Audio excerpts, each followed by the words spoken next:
perguntava para você, Bruno, sobre essa disputa interna por poder no Irã, para que a gente entenda um pouco o que isso significa dentro do próprio país, mas se isso pode ter algum reflexo de mudança em relação às relações Irã e os demais países. Mais uma vez, muito obrigado pela presença aqui com a gente.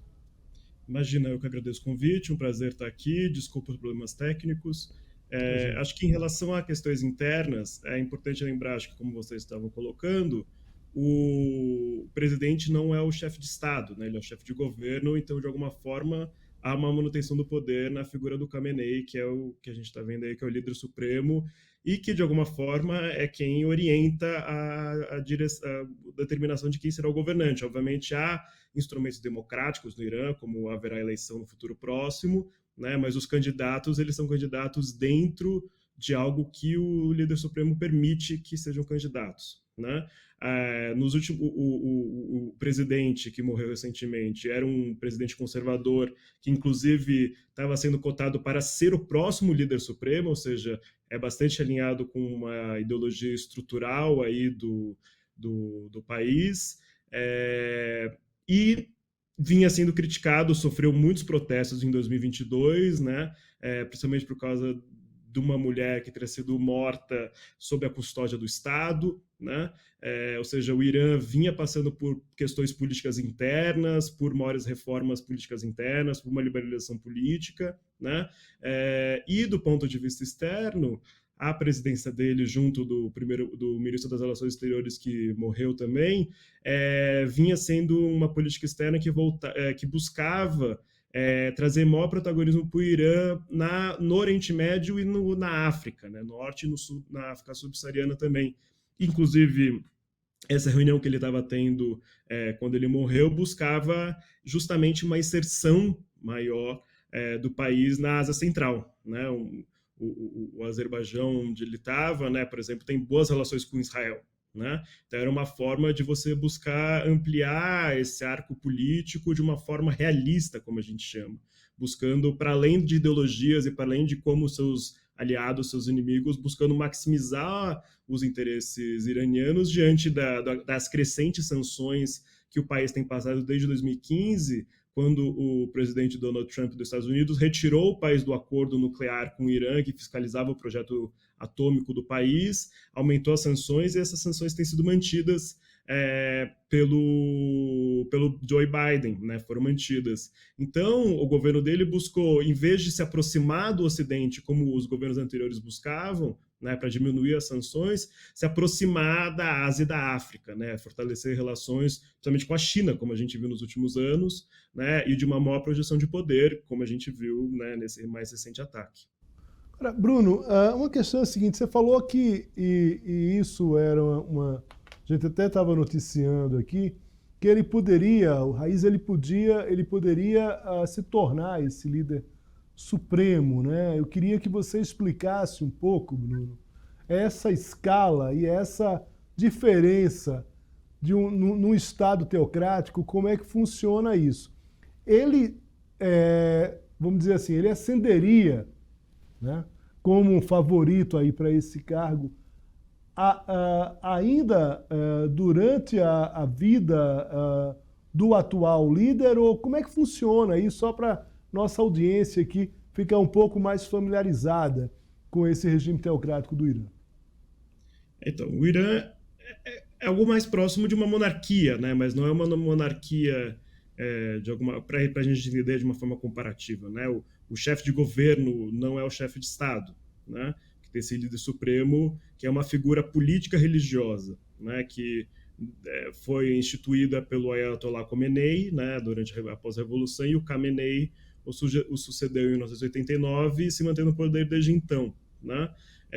E tem um debate, é uma eleição indireta feita por um conselho de ministros, digamos assim, indicados por razões religiosas e políticas, e que fazem essa indicação que seria quando o atual líder supremo morresse, né? Mas como ele já está no final da sua vida, ele já tem 89 anos, se eu não me engano, é algo que já vem sendo debatido e discutido para constituir a sua sucessão, né?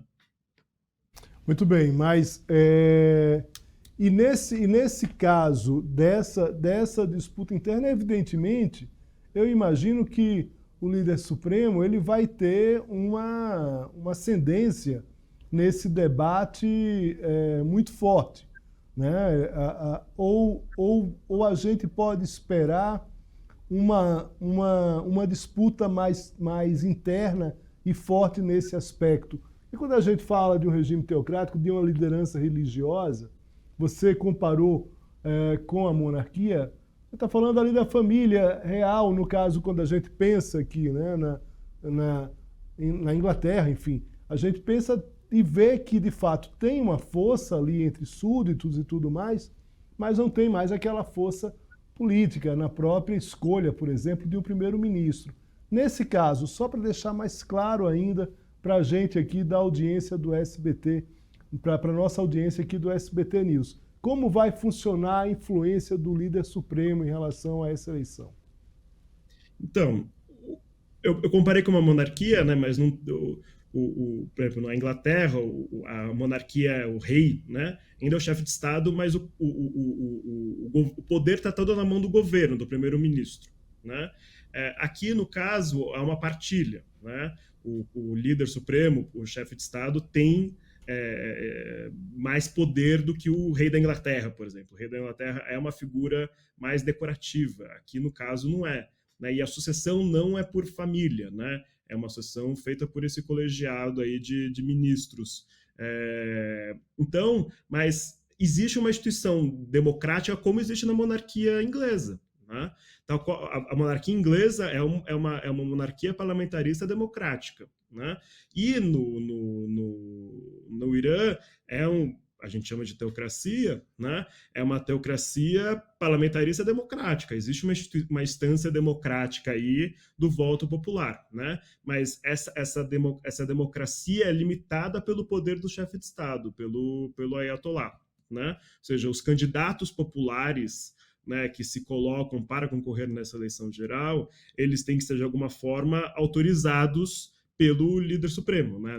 Não é permitido, até onde eu sei, né, um candidato que busque, de alguma forma, desestruturar esse sistema, um revisionista profundo, digamos assim. Né? Existe uma variedade de conservadores ou mais liberais, mais reformistas, né, que disputam poder dentro de uma estrutura estabelecida. Né? Não há uma opção de uma transformação profunda do Estado através desses mecanismos democráticos, como por exemplo, lá no Brasil. Né? No Brasil, onde o chefe de governo é o chefe de Estado, e ele pode convocar, por exemplo, uma Assembleia Constituinte que refunde o Estado brasileiro, por exemplo. Né? A Dilma Rousseff, na época de junho de 2013, por exemplo, ela propôs uma Constituinte, né? Com uma forma de refundar o Estado brasileiro naquele contexto. Então, aqui no Brasil há essa possibilidade. Lá no Irã, o primeiro-ministro ele governa, mas ele não manda em todas as instâncias do Estado, como nesse contexto, em relação a dinâmicas mais constitucionais e tudo mais. Né? Isso tá nas mãos do líder supremo. Bruno Huberman, professor de Relações Internacionais da PUC de São Paulo. Bruno, muito obrigado aqui pelas explicações. A gente ainda vai ter aí outros passos em relação a essa morte, a própria eleição e de como isso vai se dar. Já fica aqui o meu convite, um agradecimento com o convite. É aquele negócio, né? O cara já vai se aproveitando do entrevistado aqui, mas já fica o convite para novas conversas aqui com a gente. Muito obrigado, viu? Claro, será sempre um prazer, Léo. E boa noite para vocês e todo mundo que está nos vendo aqui. Muito bem.